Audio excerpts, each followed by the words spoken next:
Donc en fait, tous les jours, je prends tout ça. Depuis plusieurs mois. Voilà.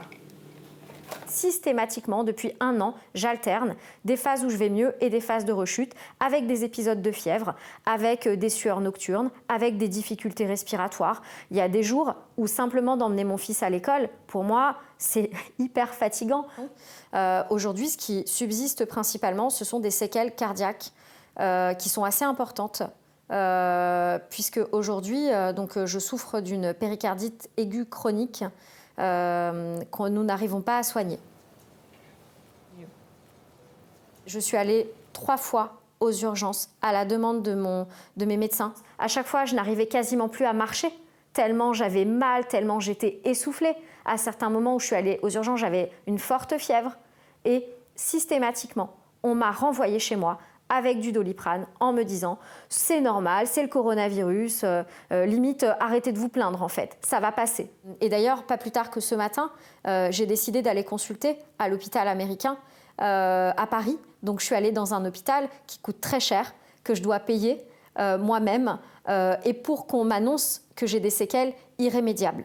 À cause des personnes qui m'ont reçue précédemment et qui n'ont pas pris au sérieux mes symptômes, je vais le payer en fait pour le reste de ma vie. Donc là, je vais me mettre sur la page d'après J20, hein, l'association Covid long, ici. Moi, j'ai rejoint des groupes sur Facebook de malades et là, c'est vrai que alors ça m'a fait du bien, ça m'a rassurée. Alors c'est pas rassurant, mais en tout cas, ça m'a fait du bien de voir que je n'étais pas seule. J'étais pas seule et surtout, on était nombreux à décrire pour certains les mêmes symptômes, alors pour d'autres c'est d'autres choses, mais en tout cas, moi j'ai trouvé des personnes qui décrivaient exactement les mêmes symptômes que moi.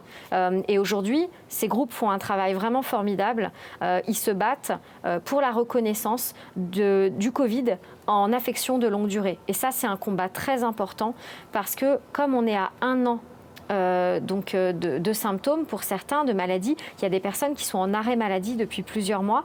Il y a des personnes qui n'ont pas les moyens de se soigner. Et cette affection longue durée permettrait que tous les examens médicaux qu'on puisse faire liés à cette affection soient pris en charge à 100%, mais permettrait aussi aux malades aujourd'hui qui sont toujours en arrêt maladie de bénéficier d'un arrêt maladie avec effectivement on va dire une indemnité qui leur permette de vivre décemment. Vous avez quand même des personnes qui ont basculé dans la précarité à cause de cette maladie. Il y a des personnes aujourd'hui qui n'ont pas d'argent. Ils se retrouvent avec un demi-salaire, ils ne peuvent plus payer leur loyer, ils ne peuvent plus remplir leur frigo.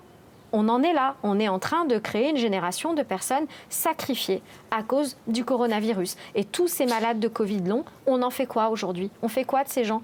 Aujourd'hui, on va traiter, et c'est tout à fait normal, les personnes qui sont à l'hôpital, mais il ne faut pas oublier les personnes qu'on a laissées chez eux et qui aujourd'hui sont malades depuis plusieurs mois et qui ne vont pas mieux.